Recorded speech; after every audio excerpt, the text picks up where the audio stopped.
Welcome to the wilderness. Not just a desert of sand and sun, but a place of wandering, rebellion, fear and faith. This is where the book of Numbers begins. It's a journey that shaped Judaism, echoes in Christianity, and finds its traces even in Islam. It's ancient, yes, but it's far from dry. This is the Bible's road movie, filled with drama, divine encounters and battles, both physical and spiritual. Let's see how this epic book unfolds. The book of Numbers is the fourth book of the Hebrew Bible and the Christian Old Testament. In Hebrew it's called Bamidbar, which means in the wilderness, a better title perhaps, because while Numbers refers to the censuses taken at the beginning and end, it is really about a 40-year journey. A journey from Mount Sinai to the edge of the Promised Land. The Israelites have just left Egypt. The great Exodus is behind them. Now they're a newly freed people, learning how to be a nation under God. Goodbye, Egypt.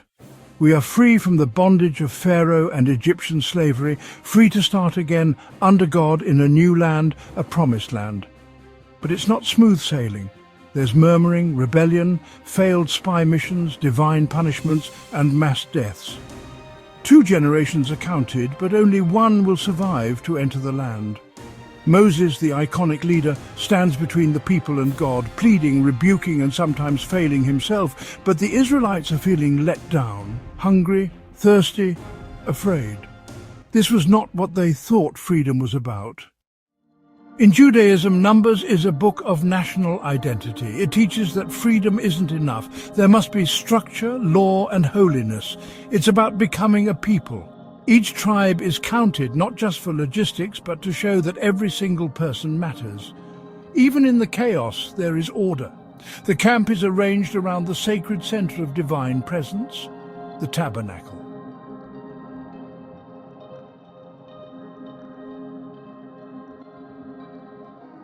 The tabernacle was a portable sanctuary that was used by the Israelites during their journey through the wilderness after the Exodus from Egypt. It was commanded by God to Moses on Mount Sinai and was meant to be the dwelling place of God among his people. It was also called the Tent of Meeting and contained the Ark of the Covenant, which held the 10 Commandments. The failures, like the rebellion of Korah or the refusal to enter the land, are warnings. But the book is not without hope. Even in judgment, God leads the people forward. For Christians, Numbers is rich with foreshadowing. When the people complain and are bitten by serpents, Moses lifts a bronze serpent on a pole. In the Gospel of John, Jesus refers to this and says, "Just as Moses lifted up the serpent in the wilderness, so must the Son of Man be lifted up." Christians see the wilderness not just as history, but a metaphor, a picture of the soul's journey.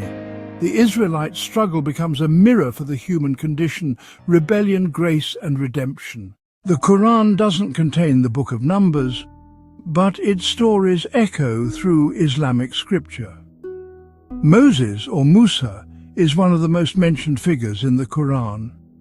There are references to the 12 tribes, manna and quail in the wilderness, the people's refusal to enter the Holy Land, the 40-year wandering as a divine consequence. The story of Korah's rebellion, known in Arabic as Karun, also appears.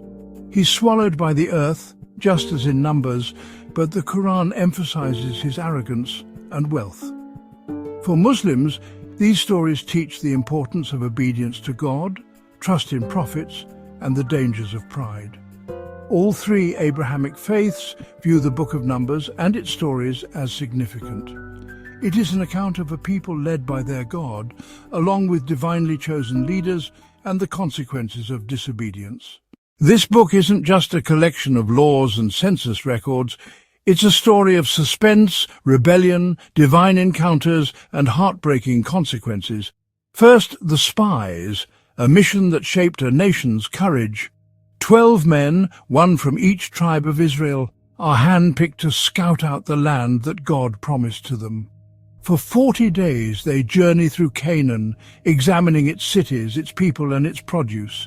When they return the report, horrific giants everywhere in that promised land.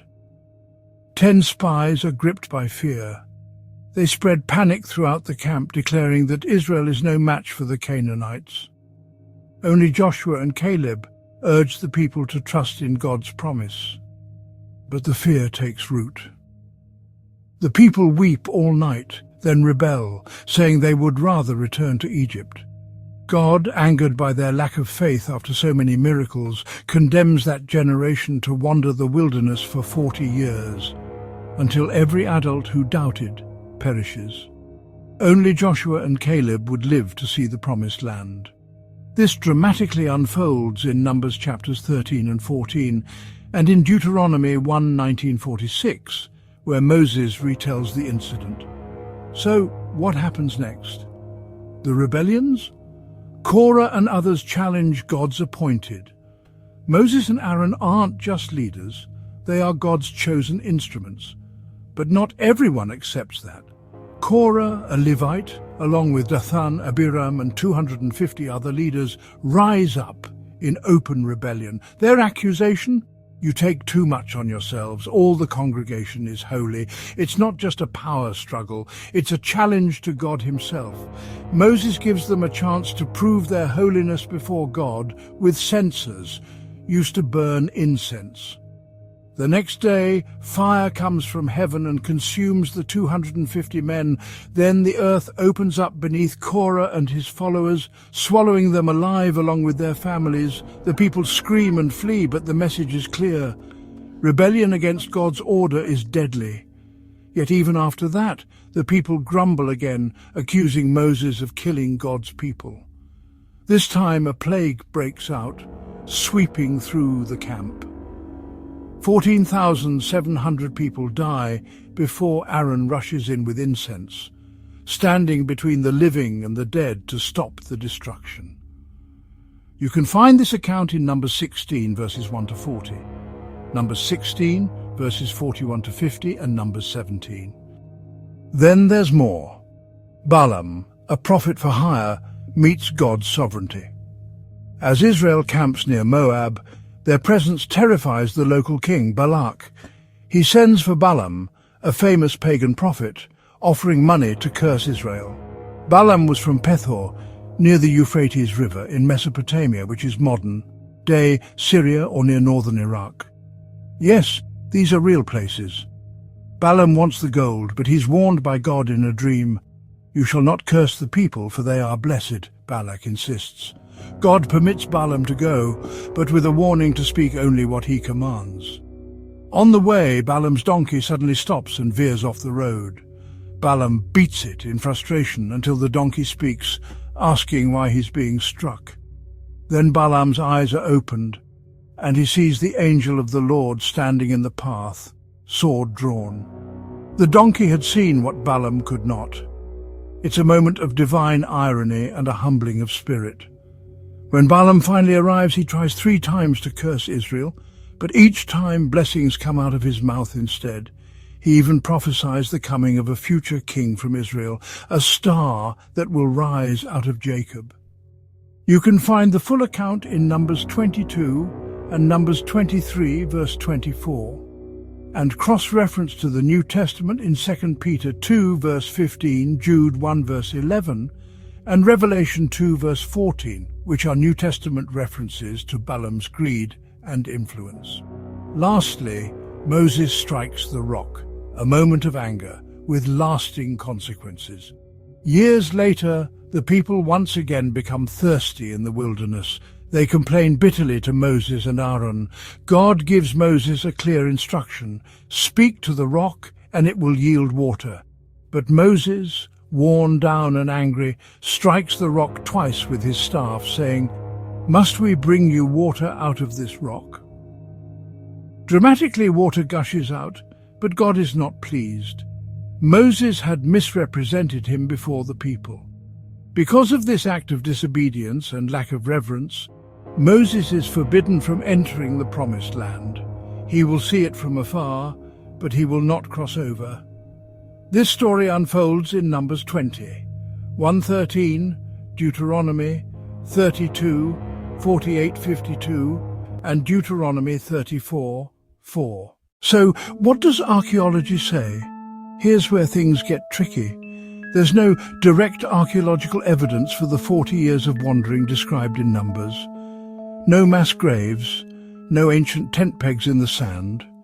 Skeptics point to this silence as proof that the events didn't happen. But wait. In the late 1970s, archaeologists discovered 2 small silver scrolls at Ketef Hinnom, just outside Jerusalem. These scrolls, dated to the 7th century BCE, contain a version of the priestly blessing from Numbers 6 verses 24 to 26. The Lord bless you and keep you, making them the oldest known biblical text ever found. While it's not absolute proof of the full biblical text at that time, it powerfully shows that key passages from the Book of Numbers were in use centuries before the Dead Sea Scrolls, confirming the ancient roots and enduring significance of this blessing. And there's more. Egyptian records mention a group called Habiru or Apiru, possibly Hebrews. Sites like Kadesh Barnea match the biblical geography.